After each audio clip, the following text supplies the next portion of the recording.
Let's go, baby. Let's go, Lakers Nation. Welcome to today's post-game recap as the Lakers quietly putting together a nice little stretcher. Granted, the opposition's been somewhat weak, but tonight was a real test because the Pelicans got healthy right on time to play the Lakers per usual, but the Lakers found a way to prevail, again having a clutch fourth quarter, 111 to 103. Another clutch fourth quarter where we enter trailing and we leave this game winning. Very impressed. LeBron James was by far the best player tonight again. All right, LeBron is finally starting to ramp up, which is why I told people give him like a month and a half till we finally have an assessment of LeBron. He still got it, y'all. Still got it. Now, it was definitely a sloppy game, especially to start tonight's matchup. But I cannot but be excited to see the connection between Luca and LeBron tonight and how special that was. But LeBron, what can we say about LeBron, man? King James. King James yet again doing his thing, and couldn't be prouder because it was a road game. The Lakers have a great record on the road. But LeBron James, 30 points again for a 41-year-old, guys. Super freaking special. 10 for 19 from the field, 3 for 5 from beyond the arc, 8 assists, 8 rebounds, only 1 turnover, 2 steals, a block. Is not normal. It's not normal what he's doing. Luca as well with 30. And what have I told you guys? When they combine for 60 plus, hard to beat him. He wasn't as efficient as LeBron again, but there's two Batmans, two closers. He made some clutch buckets down the stretch. That's what Luca does. Regardless of how inefficient he was, he made clutch, timely buckets. He had 10 assists as well. All right, 5 turnovers, though. He still got to clean that up. He did have 2 steals and a block as well. But our two guys right here, especially LeBron, phenomenal. I mean, they did their thing. DeAndre Ayton, all right, 18 and 11 with 3 assists, 2 blocks, and a steal. Talk about, getting your cape tugged on and answering the call. That's what DeAndre Ayton did tonight. Good fourth quarter. You know what, Lakers girl? We've been doing this all season long. We are the clutchest team in basketball right now. It's starting to become really fun to watch again. And this was a really fun game to watch. That's right, LA Mamba. But man, it's just what a fun game. And again, in the fourth quarter, guys, we outscored the opponents 32-17. And there is your ball game, ladies and gentlemen. But I also want to give a major shout out, and you see him in the thumbnail, to Dalton Connect, who in 11 minutes was ready, and he hit 2 big 3-pointers and none clutcher in that fourth quarter, right? But 2 for 4 from beyond the arc. Very clutch, timely buckets from Dalton Connect. I said, oh, man, we getting shades of his rookie season. I like this. No comment, D-Free. D-Free was texting me some annoying text talking about Derek Queen. Like, man, he tried to make the comparison to Derek Queen to Jokic, man. Come on, D-Free. He loves to troll me with that Jokic stuff, man. But now I love, brother. I'm just playing. But it's insane that the Pelicans, they got healthy at the right time. The Pelicans are no joke of a team. First of all, how much have I told you guys I love Trey Murphy? Told you guys besides Zion, I think Trey Murphy is my second favorite player on that team. Then Herb Jones. Herb Jones tonight, by the way, lowered his trade value. All right, 1 for 9 from beyond the arc, 1 for 6. I'm sorry, 1 for 9 from the field, 1 for 6 from beyond the arc. Okay, that's not very impressive. But on the other hand, my guy, Trey Murphy, 42 points, 14 for 26. This dude was unbelievable. And they really put up a big fight, man. A big fight. And it's just one of them things, man. It's a very good, young, talented team. I'm starting to see the keep Larabian, the start lineup, and bench rule. Yes, that's the spirit. That's what I'm talking about. It's really knowing how we have to go into the clutch time to win these games. We can never blow a team out. We have 2 on the whole season. Yeah, that's true. And mainly because we have built a bad habit up, man. We have built a horrible habit of trailing early in games and then trying to figure out a way to come back. And that's very taxing. Like, I'll be surprised if both Luca and LeBron play tomorrow versus the Spurs.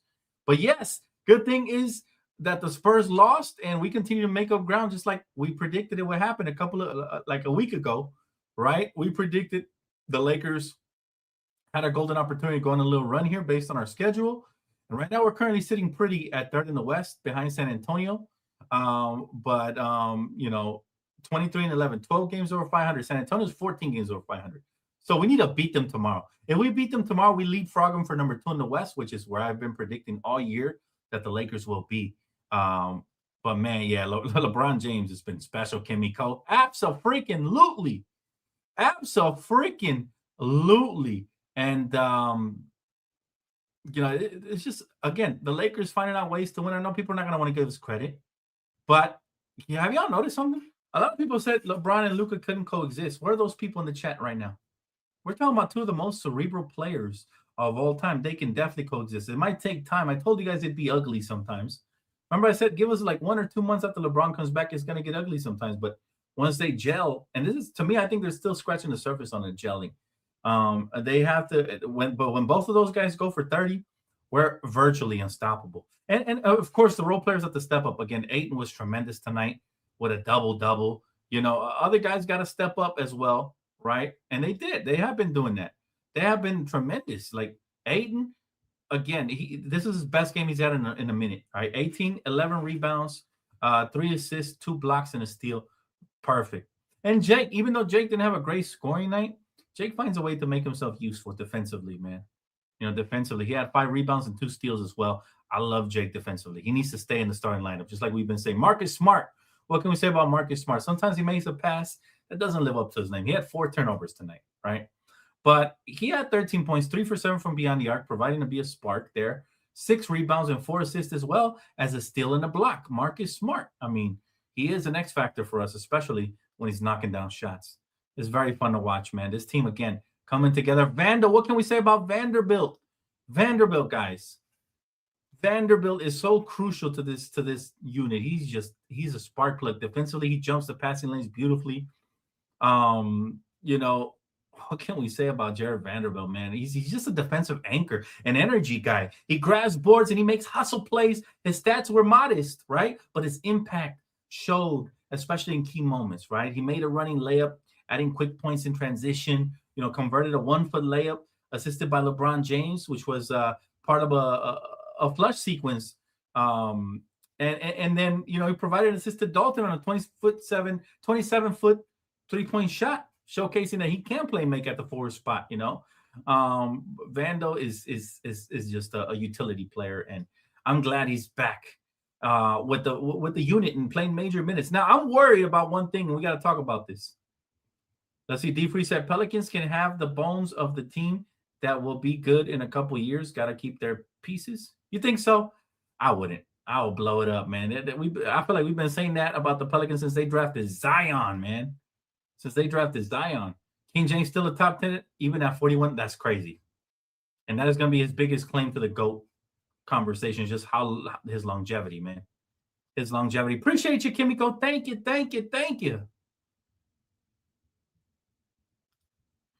Spurs losing turns tomorrow into a must-win, but they will probably punt the game. I hope we don't punt it. I hope we don't punt it. I'm going to tell you right now, man. That's a game that could change things around for sure. That's a game that could change things around, and it could be like a catapult for us, But yeah, look, at the end of the day, man, this Laker team still has a ways to go for sure, but we're still the 3rd seed in the West in spite of having a bad stretch. We still are 12 games over 500, on pace to get over 20 this season. That's amazing. That's another 50 win season right there, right? And we still, Austin Reeves is missing. Rui's missing. That's 2 major pieces. Both of them have been starters for the most part this season, with the exception of their injuries, right? But Connect. See, people wondering why I'm praising Dalton Connect, because he provided a spark off the bench with those 2 threes, man. That 25-foot jump shot assisted by LeBron, which helped maintain the momentum in a scoring run, right? Then he drained the 27-foot 3-point shot assisted by Vanderbilt, stretching the floor, contributing in key possession game, especially in that 4th quarter. He reminded me of the old Dalton. And I'm like, oh, man, I hope this unlocks his confidence, because when he's confident, he could be good. But the problem with him is not his confidence, it's his IQ. Sometimes he makes silly plays. Sometimes he misses reads. Sometimes he attacks when he shouldn't, and he settles when he shouldn't. But again, Dalton has potential. I don't know if he'll reach it here, but it was nice to see him kind of, have some big plays there in the 4th quarter and some PT, most importantly, right? He said, no, they should trade Zion, keep their wings, fears, DQ. I'd blow it all up, man. They're nowhere near the top. The West is stacked. If you're nowhere near the top, blow it up, man. That would be my strategy. I don't know. Sad that we played better without Rui. Most importantly, we played better without Gabe, who's coming back tomorrow. I'm a little concerned about that. I'm a little bit concerned. I can't even lie to y'all. Gabe Vincent being healthy is great for him. I'd love to see health. Health is wealth. I want to see these guys be healthy. I don't wish injury upon none of them. But damn, if JJ was smart, he wouldn't put him back in that rotation. Because who you going to take off, man? Who you going to take out of this rotation and make minutes for Gabe? Let's see. Can't be LeBron, obviously. No, you can't be Jake. Can't be DeAndre Ayton. Can't be Marcus Smart. Can't be Luca. Can't be Jared Vanderbilt. Can't be Jackson Hayes. Shouldn't be Nick Smith, although Nick Smith has had back-to-back stinkers, right? But I feel like his scoring flurry is around the corner. So Dalton Connect's the only one you can take out. And if you ask me who I'd rather have between Gabe Vincent or Dalton Connect, Dalton for his size and his shooting. Dalton for size and shooting, even though they both play similar defense. One because he's too short and one because he kind of has mental lapses. So, yeah, Bron is special, man, and we are not surprised. We are not surprised. We are not surprised how good LeBron is. It's just we're questioning after the sciatica if he was going to be the same. Okay, there's your answer, chat. There's your answer. But can he do it in the all we got to do is preserve him, guys, because tonight he played 33 minutes, which I think is perfect. Anything under 35 minutes is cool. Super efficient, 10 for 19 from the field, 3 for 5 from beyond the arc, 8 rebounds, 8 assists, only 1 turnover, guys. Clearly the best player tonight, for sure. But can we preserve him healthy? Because I don't think he plays tomorrow. He's at that age where you have to set him tomorrow, but we need him tomorrow. That's the sad part. I wish we had Austin back. Without him, they're gonna fillet us, and they just came off of a loss to the Grizzlies tonight. So, man, we could really use LeBron tomorrow. But most likely he's gonna sit. I'd be surprised if he plays. I give him credit, but I'd be a little worried because of his age, right? You don't want to play guys that old back-to-back 30-minute games. All right, but yeah, let's see what happens with Gabe, man. I'm a little nervous. I'm not gonna lie, LA Mamba. I'm very nervous about that. So you have to keep your young guys, or you'll never get there. Yeah, but can you build around a Trey Murphy III? Nah, he's more like a Robin or even a Batgirl. Can you build around? Yeah, I don't think you could build around any of those other guys. Their bet was they were going to build around Zion. They picked between Zion and Brandon Ingram. They picked Zion. They picked the wrong guy because he's never available. So I don't think any of those guys are worth building around. And so when you whiff, you have to bottom out. I would trade all those guys for draft picks and salary cap, to be honest with you. But that's just me. That's my strategy. Bottom out before you get to the top. They're in no man's land. They're exactly where you don't want to be. Let's see. He's pulling Smith, who has been bad 3 of the last 4 games. I still don't like it. I still rather Nick Smith. I think Nick Smith can go on more of a flurry more consistently than oh boy Gabe. I'm sorry. I don't like Gabe. I'm sorry. He lost my favor. And I gave him a chance. He was going crazy in preseason, but I figured he wouldn't, show out this season. I don't know. He just hasn't fit with this team. Maybe he's a better fit somewhere else where he can handle the ball more. But here, nah. Dalton in the rotation to get his value. Probably. I wouldn't be shocked. But I like what he did tonight. Let's see what else he does moving forward. He said the problem isn't LeBron and Luca, it's the combination of LeBron, Luca, and Rui. I agree, which is why I've always said we should bench Rui in favor of either Marcus Smart or even better, Jake LaRavia. He said those 3 are such negatives together, they should never all be out there, not even for 1 second. And you know what confuses me, D-Free? You know what's so puzzling to me in my brain is that when we hired JJ, he was saying all the right things. He's going to stick to the analytics. He's going to do this. He's going to do that. He's going to work tirelessly to find the best combinations. He's been stubborn. Listen, I'm like 99.9% sure he's going to stick Rui right back into the starting lineup as soon as he gets back. So, reminds me of somebody who else was stubborn with Taurean Prince, right? I actually would love Rui off the bench as a spark plug, would give us more depth, and he'd be more of a primary scorer rather than starting, So, again, let's see what happens moving forward. Yeah, Batgirl, man. I'm dead serious. He said Gabe has shown us 0. He deserves 0, right? You get what you put out. You put out 0, you deserve 0. Absolutely 0. But I'll tell you what. Gabe Vincent wants to scratch back into the rotation. He should wait till somebody else gets hurt, and then he should show out.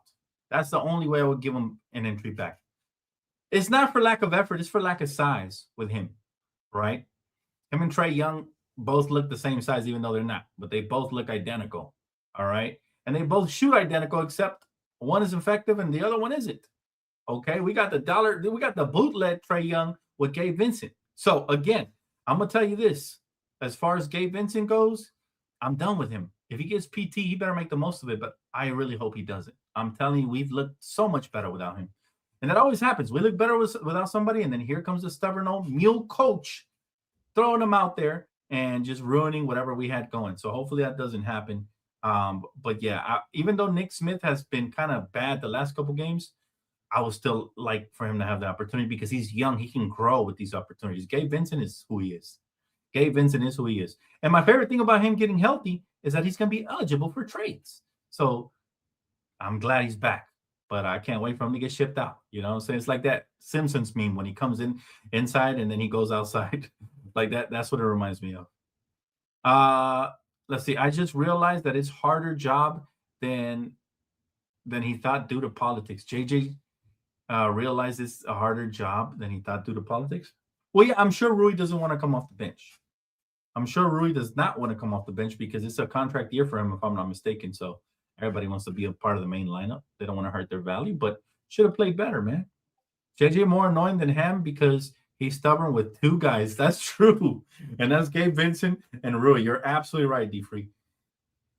That is my biggest flaw for JJ. I think he has the potential to be a really good coach. We saw last year when he won 50 games, and we've seen it in glimpse this year when he uses role players to the best of their ability. But, you know, is he going to become that great coach? Is he the next Pat Riley? Time will tell. He needs to get out of his own way. And I actually think Nate McMillan and Scott Brooks are in his ear all the time. I just don't believe he takes their advice. You know, I think you hear him in the interviews. You know, this dude looks like he says no to his wife. All right. And if that isn't the sign of being ultimately stubborn, then I don't know what is. Because everybody knows happy wife, happy life. Let's see. LA Mamba says, only time I'll put Gabe in over Bronny. Even then, I like the younger player, man. Because Gabe hasn't produced nothing, but I understand why. Veteran leadership for sure over young, raw talent. But I'm telling you, man, it's just, he's not a fit here. I'm not saying he's a bad player, but he could be a fit somewhere else, somewhere where they desperately need a ball handling point guard. Like I could see Gabe going to like Houston at the trade deadline and like him providing some real minutes there and being actually productive. I can see that because they could use a ball handling point guard to kind of get them into their sets and stuff. We don't need that. We got Luca, we got LeBron, we got Austin. Off the bench, I prefer Nick Smith because he's more of an offensive threat. Like we have plenty of guys that can ball handle now without him. And then when he gets into the fold, it's like, what are you doing, bro? If you're not making shots, you're not doing nothing for us, right? So again, we'll see. See, D-Free says, I firmly believe in not having anyone below 6'3" in my rotation. If I'm a GM, that's the floor. That's Westbrook Curry size.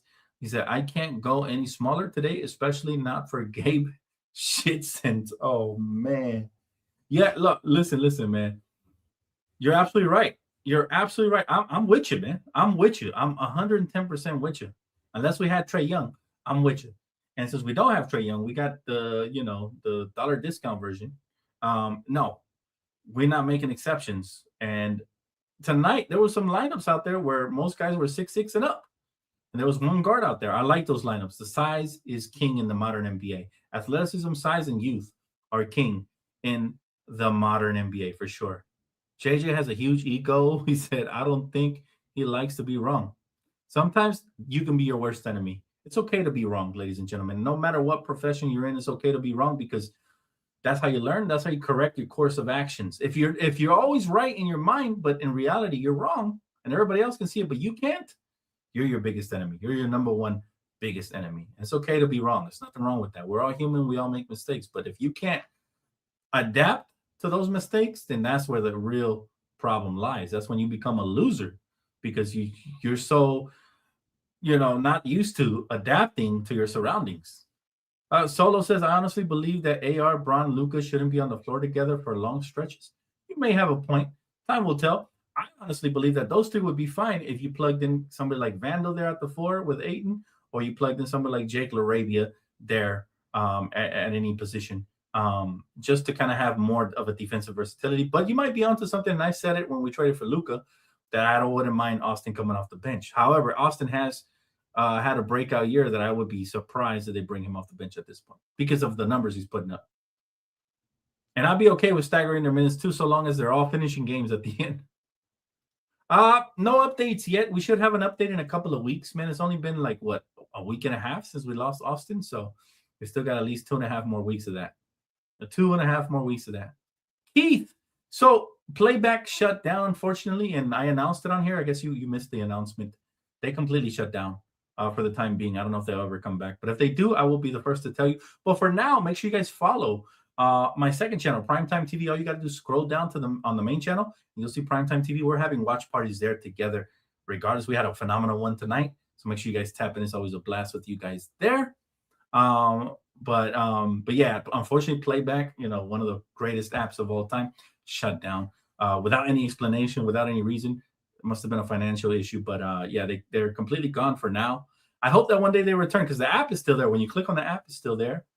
Maybe this is just a hiatus. Maybe they're having one of those what do they call those collective bargaining agreements? I don't know, but we'll see. Still the greatest app of all time, in my opinion. It's up there, man, for sure.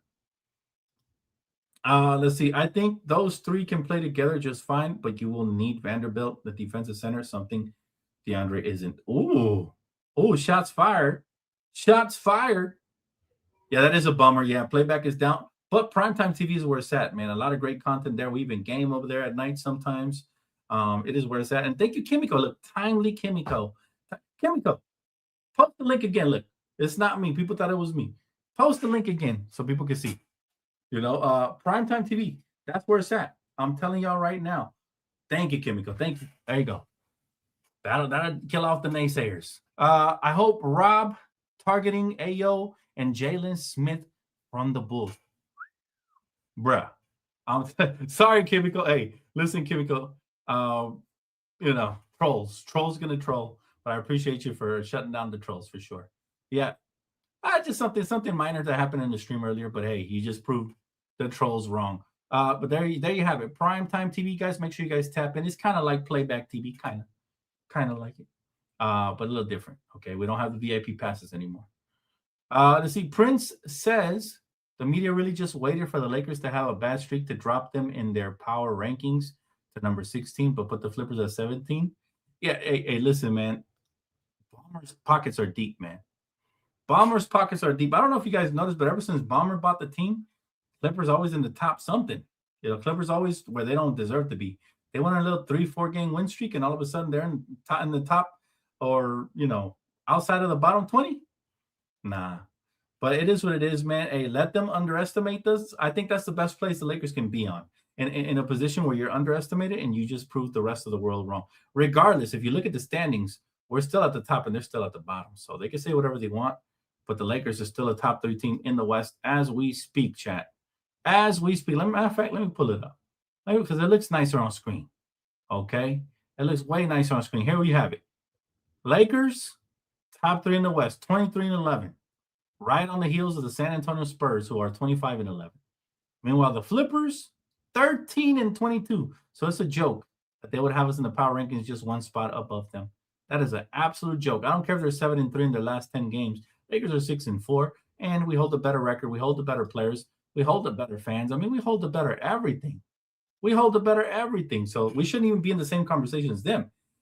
And here's the worst part for them. They don't even have their own draft pick. That lottery pick is going to go straight to Oklahoma City.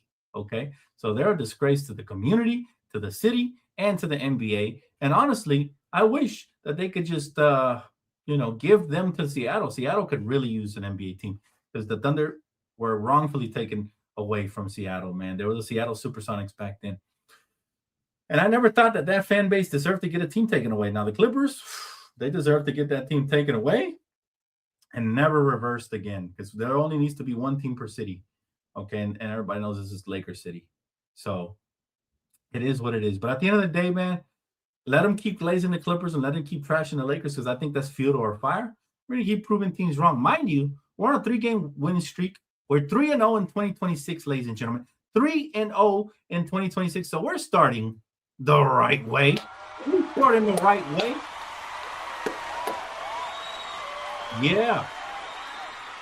Some fair weather fans try to write us off, early in the season, saying that we only beat bad teams and this and that, and that Luca and LeBron can't coexist. Like, there were so many fair weather fans that were writing us off already. And obviously, we still need trades and we still need to improve in certain departments, and we still need these things. I'm not saying we're going to win the championship, but we're a way better team than what the pundits, the fair weathers fans say.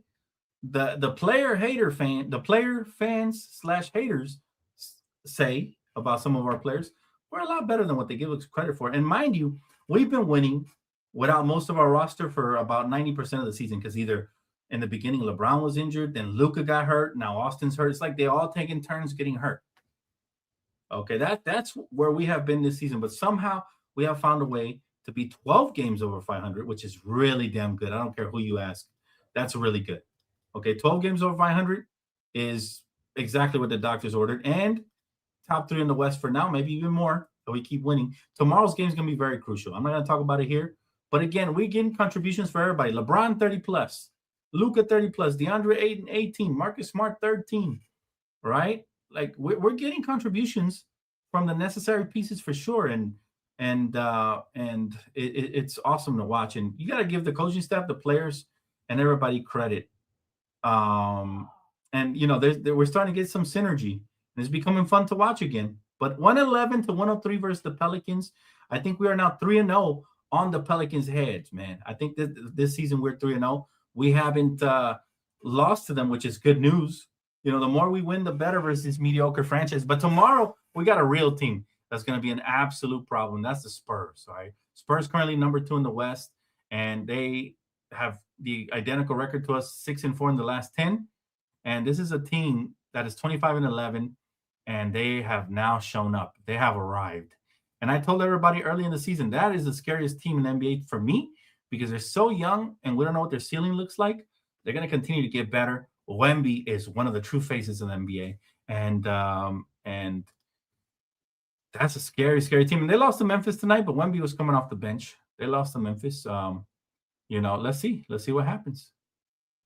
D Free says, it's still obnoxious. We have a bottom 5 defense, the worst bench scoring in the NBA, and bottom 5 3-point team, and we this high up.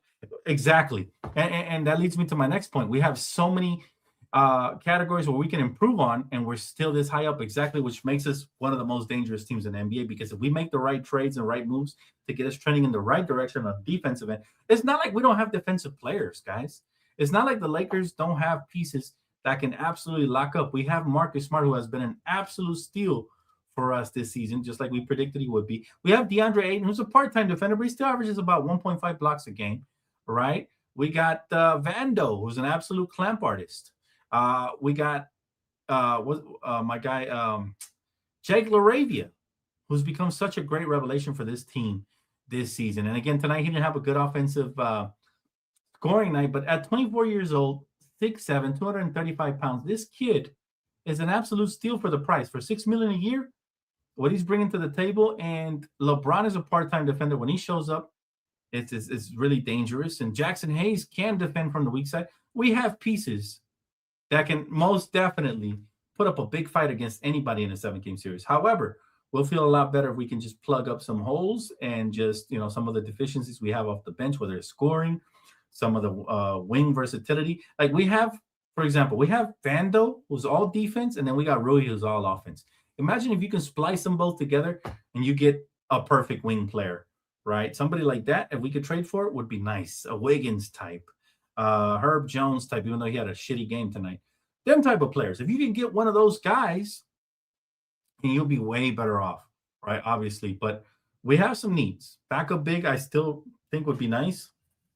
Somebody who can cover for Ayton whenever he's having a bad game or foul trouble or anything like that. Jackson Hayes is decent, but can he do it in the playoffs?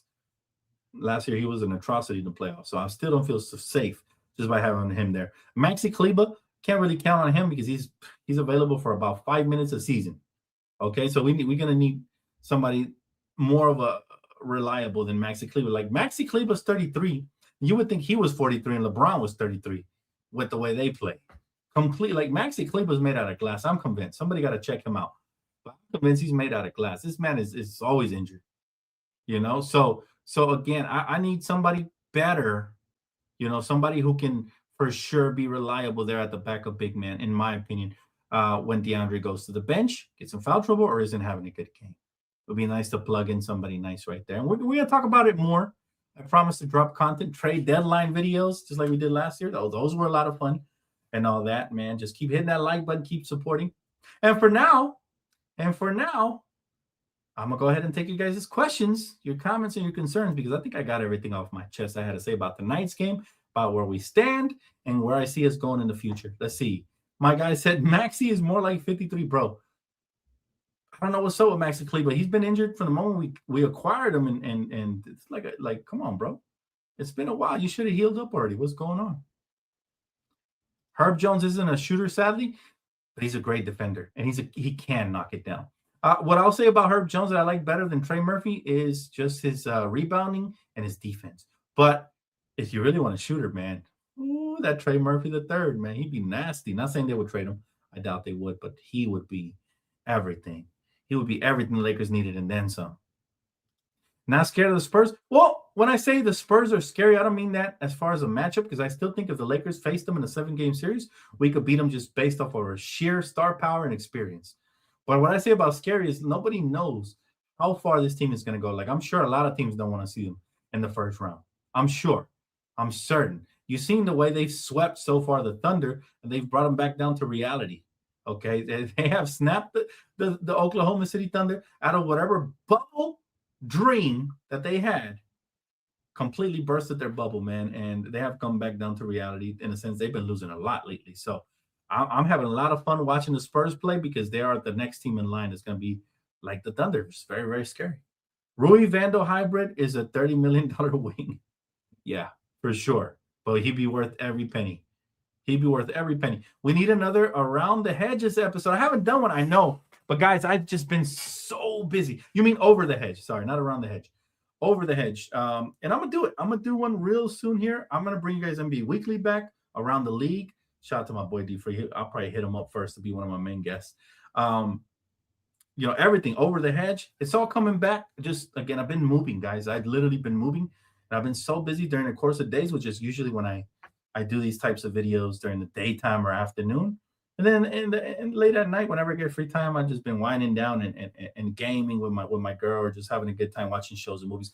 Seen the Dave Chappelle stand-up comedy show, and let me tell you something, man. I learned some stuff from that. I don't know if you guys seen it on Netflix, the comedy special. Love Dave. Not only is he hilarious, but he's very educational, man. I learn stuff every time I watch. And man, let's just say he didn't pull no punches in that comedy special. So definitely check it out if you guys already haven't. I absolutely loved it. I love everything Dave. I think I'm the biggest as far as stand-up comedy goes. I'm not a big like Kevin Hart fan or anything like that. I think Dave Chappelle is the GOAT for sure, man. I'd rather have 2020 Jared Dudley than Maxi. Well, yeah, because he was a great locker room guy for sure. He was a great locker room guy for sure. Yeah, you can get him 30 minutes per game off the bench, but you'll have him playing with LeBron and Luca, which is a negative. What are we talking about? I'm not even sure, bro. What was the player you mentioned? Spurs are also just horrible matchup for us. They are. They have everything that kills us for sure, but I still believe the Lakers will win. With Austin, with Luca, assuming they're firing on all cylinders, and LeBron, I still think we could beat them with our experience for sure. Hey, Dave Chappelle, definitely a legend, bro. I love Dave Chappelle. If y'all haven't seen that one, very awesome. Even more educational than I expected from a stand-up comedy show. So appreciate you, Frankie. Thank you, bro. Let's see. And thank you so much, Kimiko, for posting the links always. Let's see. My boy Chris Tucker going to drop more stand-up.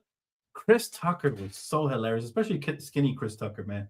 Was freaking hilarious. I love his stand-up comedy. He's like he's my girl's one of her favorite stand-up comedians because he's just so animated. And she loves animated comedians even more than verbal comedians. I like them both, but yeah, like this dude is great, man. Chris Tucker is great. Man, so many great things in 2026, man. So many great movies. If y'all already haven't, man, I think y'all should get tickets to go see Primate. I haven't seen the movie yet, but I've been hearing great things about it. I can't wait to see that. That is going to be awesome. That is going to be a blast. Oh, thank you so much, Kimiko. Thank you, for real. From the bottom of my heart, appreciate you. Let's see. Precaution says, Dan, all we need is an athletic 2 guard and a backup big, and we can get that chip. He said, I'm not a fan of Reeves as a starter. I think he's a good 6-man, but we need speed and athleticism in the backcourt. Yeah, I'd be okay with him being a 6-man as long as he's getting 35 minutes plus a game and closing out games. But yeah, I'll tell you, man. Athletic. Do you have any of those players in mind that you would like? Athletic backcourt. Well, it's going to be really tough to have an athletic backcourt when one of those guys is Luca, but maybe you can have one athlete for sure. Let's see. Comment was asking how many minutes would you get Rui off the bench? Oh, okay, I see. Okay, I got you. Yeah, Rui off the bench. That's a great question. That is such a great question. Rui off the bench would probably get 25 minutes from me. Straight up. Rui off the bench, 25 minutes from me. That is, I think that is a sweet spot for him. And he can score in bunches. Rui's the type that if you give him 3 straight possessions, he'll get you 3 straight buckets and get 9 points just like that. Or 7 points just like that. 7 points just like that. My boy said Mike Epps stand-up is hilarious. I like Mike Epps. I haven't seen one of his comedy specials in a while. Has he dropped anything? But yeah, the old stuff was funny. Funny as heck, man. Eddie Murphy is definitely one of the goats of stand-up. Oh, man, if you're old school, Eddie Murphy, one of the goats of stand-up for sure. But nothing, I don't think anything beats Dave Chappelle. And the thing about Dave Chappelle is that he's so particular. Not only is he hilarious, but he's interesting to listen, talk to. And he could talk for hours, man, and I could just listen. And he's such a way of like interweaving jokes with facts. And he'll have you laughing and then saying, because everything he just said is legit. So that's what I think. That's why I think Dave is the GOAT for me. Just because not only is he hilarious, but he's very intelligent, man. This guy's IQ through the roof, And so, yeah. Let's see, Von the Plug. Now I'm taking all questions now, not only super chats and members, but all the questions. So shoot your questions now, fam. I haven't chilled back and just answered questions in a while. So I'm going to start doing that more post game. Make sure y'all hit that like button, man. Sometimes it's good to just unwind and talk everything, not just Laker basketball. He said, Dan, what's your reaction when the Cavs came back down 3-1 in the finals? I just noticed it's now been 10 years since. My reaction was, wow. Like, that was special. And my respect for LeBron went through the roof. Because remember, I had a love-hate relationship with LeBron. Loved him his first 7 years in Cleveland, hated him in Miami, and then respected him and learned to love him back as a Laker. Respected him when he went back to Cleveland and delivered on his lifelong promise to bring a championship there. So when he won that championship, bro, and it's like, Cleveland, this is for you. Like, I got goosebumps watching that. And even though I'm not a Cavs fan, and at the time I was not a LeBron fan at the time, it kind of like, it let me appreciate and respect the greatness right in that moment. And actually, believe it or not, I liked Curry before that finals. I thought that finals he choked and he played like a little biatch. And I thought Kyrie Irving just slashed him up and cut him up. Curry, to me, is such a showboat type player because during the regular season, he'd be hitting half-court shots and Harlem Globetrotter. And then during the playoffs, if they ain't setting 1,000 screens for the motherfucker, he's out here breaking everything just like he did then. He grew since then. He got better, and then I thought his best moment in his career was the finals versus the Celtics. That was his stamp of greatness for Steph Curry, and I had to give him his props for doing that. But it made me hate Curry for losing that finals like that because he has so many. If you go back and watch that Game 7, he had so many opportunities to put the game away, and he wasn't clutch. He was not clutch. So, yeah, it was insane, man. It was insane. My boy Chappie said Chris Tucker to me is one of my favorites, and he's hilarious. Yeah, I love Chris Tucker. Rush Hour 2, Friday, everything he did in the stand-up is awesome too. Love Chris Tucker, man, for sure.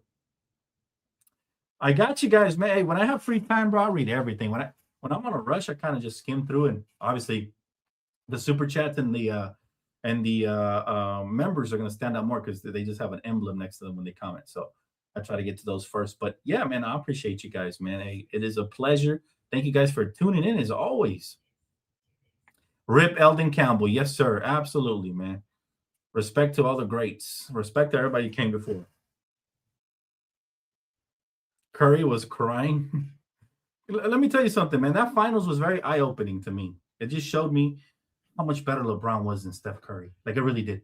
It showed me that LeBron's the type of player that's willing to do everything and anything to win, which is why my respect came back. After I had lost respect for him going to Miami, it came back because he fulfilled. I think that's even though he won for my Lakers, and it's my favorite championship is when he won for my Lakers, but that was his greatest championship of his career when he won for Cleveland. That was one of the best championships I've ever witnessed, just as a basketball fan.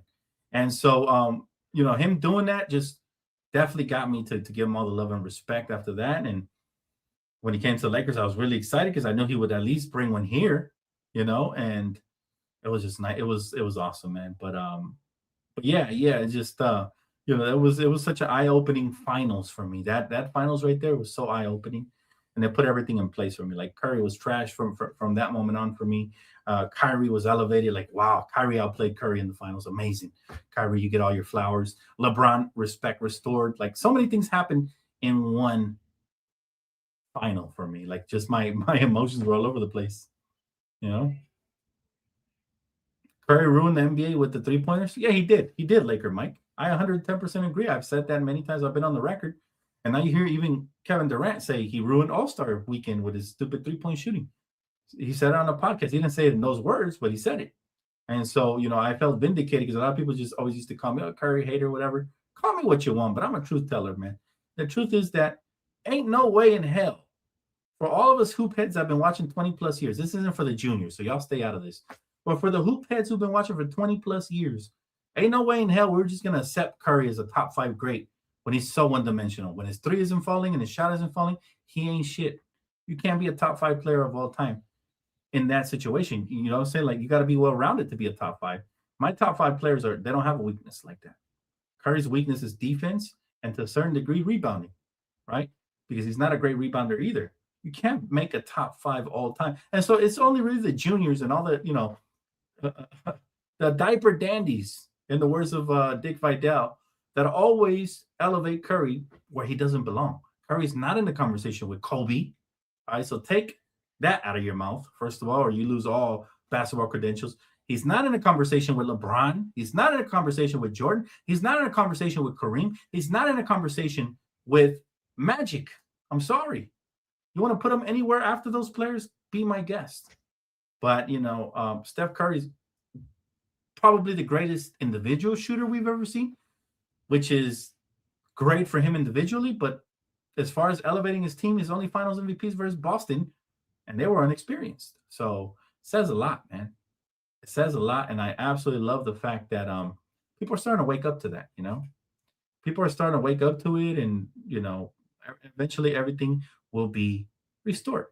My guy Keith says, Dan, do you still have the Shaq cardboard? Don't forget it when you move. I might actually throw it out. It's very outdated and it takes up space. And I might actually throw it out. I'm throwing out so many things, bro. So many things, just getting rid of them. It's good to start fresh. When you come into a new apartment, you want clean, fresh aura. You want to start fresh. So I'm thinking about it. I've actually been thinking about the cardboard. I don't know. If I don't throw it out, it's going to be in my new studio room, but it's going to take up space. Because it's not something that's flat and you can put up against the wall. It's not like a fat head. He's too tall. He's legitimately 7 feet tall. So you got to put him at an angle. And at that point, he takes up space. So for those reasons, he might be out. But hey, man, it's crazy that y'all still remember, man. Shout out to all my day ones who've been here forever, man. I haven't talked to you guys in a minute. It's good to see you guys, man. I'm finally relaxed. Like I said, I'm moving out. Everything's boxed up right now. Feel good, man. And I appreciate you guys for chopping it up with your boy after a great Laker victory. Love Clam Curry, that one possession at the end of the game. Bro, listen, there's no debate to me that Curry is not on the level of LeBron James. People try to make it because they matched up a couple times in the finals and try to make it like Curry versus LeBron. It's LeBron. At that time, it was LeBron versus the world. Curry wasn't on his level. He wasn't. And that finals really showed that, and Curry had to go and recruit Kevin Durant just to try to get on LeBron's level. And that's what happened. They had to overstack to beat LeBron. It reminded me of when other teams try to overstack to beat Kobe and Shaq, and then when Shaq left to beat Kobe. Right? It happens. But that's what great players do. They inspire cheaters to go and recruit other mega stars on top of the stars they already had to win. And that only elevated LeBron's greatness for me when I seen that. I was like, wow. Even the finals that LeBron got gentlemen swept by the Warriors, I was not impressed. The one where Kevin Durant was there and everything, I was like, how boring was the NBA when it was predictable? Kevin Durant and Curry, 2 MVP candidates on the same team. It's not like right now the Lakers and Luca, because LeBron's out of his prime right now. He's not an MVP candidate. But they were, at that time, they were both still in their prime and they were together. And who knows how many championships they would have won together if it wasn't for that injury to Kevin Durant. But yeah, I do have him in 10, but that's it. And I respect that. See, that's a respectable basketball opinion. You could put him at 10. But I can't put a one-dimensional basketball player in my top 5 ever. There's been so many great players that deserve to be in that conversation that, yeah, I think Curry's about 10. And I think I put him there after he beat Boston. Because that's when he really finally put his stamp on a finals. And he said, okay, this was my finals. Bam, let me stamp on it. And so he earned my respect. I said, all right, top 10 all time. I'll give him top 10. I think I said that, if I'm not mistaken. But still not a fan. Still not a fan. He is insane. It's extremely hard for dudes below 6'6" to be ranked that highly when you think about it. Hey, you're right. You're absolutely right. But hey, we can't handicap awards for these guys. It's not my fault that Steph Curry was built like the Frodo Baggins of the NBA. You feel me? It's not our fault, man. It's not our fault that LeBron is Gandalf, all right, old and still balling. While you got the Frodo Baggins over here, all short and everything, can't get a rebound. It's not our fault. It's all in the genes, man. It's all in the genes. He did what he could with that little wiry-ass frame. He flopped as many times to get to the free throw line as he could, and he kicked out his legs and did the Jet Li kick. But yeah, whatever, man. It is what it is, man. Curry will never be in my top 5 ever. He's too one-dimensional. Adding KD in, having the second and third best players team up, that was insane. That was probably the biggest cheat code team of all time.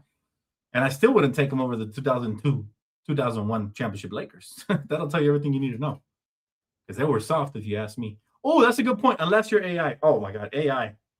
That's my favorite 6-footer of all time, man. All time. Allen Iverson was by far my favorite 6-footer of all time.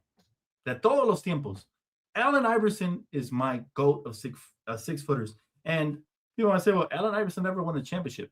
I'm more impressed by what Allen Iverson did in his career, getting that team to the finals, than by anything Curry has done, in my opinion. Not saying that Curry obviously has accomplished way more than Iverson, so he's going to be ranked higher. But I'm just talking about for personal preference, for the heart that he had, the killer that he was, the defender that he was. There you go. We can't make excuses for Curry because look at Iverson. Iverson was a great defender, man. Curry is the Hobbit. That's who he is, man. It's not our fault. 1-800 your fault, Curry. Dad should have held it in a little bit longer when he was up in there, if you know what I'm saying. When he was releasing the swimmers to keep it rated G. I'm just kidding. Isaiah Jordan, thank you so much for super chat, bro. He said, JJ just said sometimes he tells the mofo officials to call his own pitch, which is fine too. Thoughts? I don't know how I feel about that. Wait, what? JJ said sometimes he tells. This is the way you wrote it, Isaiah. Of the officials, he calls his own pitch. Yeah, rephrase that, bro. I'll read your next comment. Just rephrase it because I'm not exactly sure what you're asking. Yeah, rephrase that sentence right there. You don't have to put in a super chat. Just I'll highlight it. Appreciate the super chat though. I'll highlight it right now, like you mentioned it. AI was like the little Kobe, bro. I used to have dreams of Kobe and AI teaming up together. And I remember when they were shopping Allen Iverson in Philadelphia, I wanted the Lakers to get involved. There was even a rumor that the Lakers were trying to inquire about Iverson. And there was a lot of people saying it wasn't going to work out.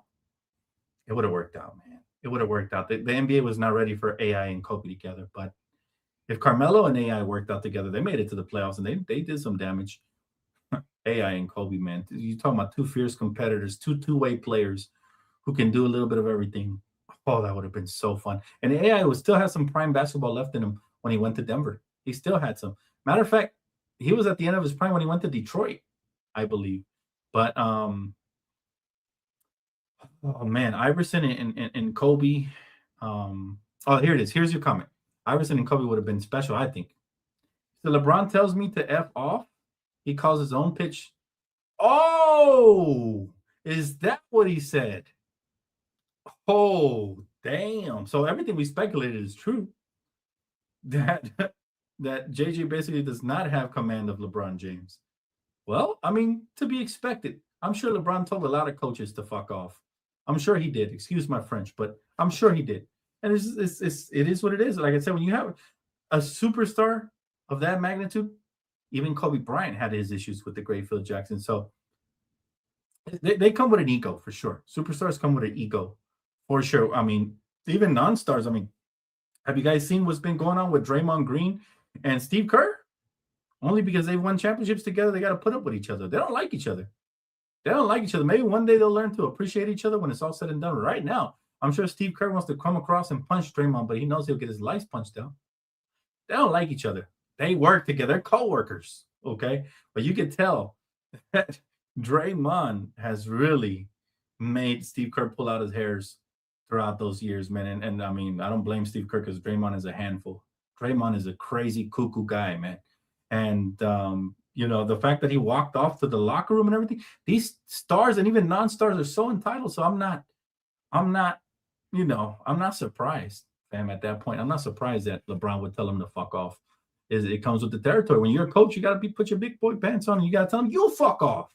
I come right back at him like a boomerang. And then maybe the locker room will respect you for it. But yeah, JJ has to be an asshole sometimes. I'm sure he's disliked by a lot of players, not just LeBron, because he has to be an asshole. But I actually like the fact that JJ at least tries to coach LeBron and tries to coach everybody else. And maybe one day he'll earn the respect from everybody. Maybe when he's a championship pedigree coach. But yeah, again, superstars come with an ego. It's the tale as old as time. Shaq came with one. Phil came with one. Phil would give them these books to read and shit, and they would roll their eyes. It's like, it always happens. Egos are a part of the game, and there's very few selfless players that truly. I mean, they're selfless on the court and off the court, but they're very selfish when it comes to their ego and the way they respond to certain things and commands and stuff like that. LeBron's probably like, man, I got more championships than you got playoff appearances, like probably, he probably don't even want to listen to his criticism. He probably feels like he knows more than JJ, who knows? But the bottom line is they'll make it work. They're both big boys. They'll get it together, man. We're not going to be concerned about that. This is not a channel where we reach, right? This is a channel where we see the facts and we see the rumors and we try to dissect them and we break it all down. But anyways, guys, I appreciate you guys for tapping in, man. We could really chalk it up here all night. If you guys want to be a part of a podcast and all of that, it's all coming this year. Again, setting up the studio. But in 2026, big plans for Primetime TV and for this channel. So keep it locked, man. I do appreciate you guys. That is going to wrap it up for me. This video was brought to you and sponsored by Underdog and Prize Picks, both promo code DTLF. Tap in, fam, to get free promo play money with your first $5 deposit and play, all right, on both with promo code DTLF. Very easy. But again, do appreciate you guys from the bottom of my heart. Thanks for all the likes, the super chats, the comments. If you already haven't, please subscribe. Keep it locked. Things are getting interesting. Trade deadline, rumors, trade machine. We're going to fire it up. All of that coming straight directly to this channel, guys. Signing off. Lakers 3-0 in 2026. Let's keep it going, baby. And I will see you guys on the next one, all right? Enjoy the rest of your night. And for those gaming fans, I'll see you over tonight on Primetime TV, all right? Peace out, fam.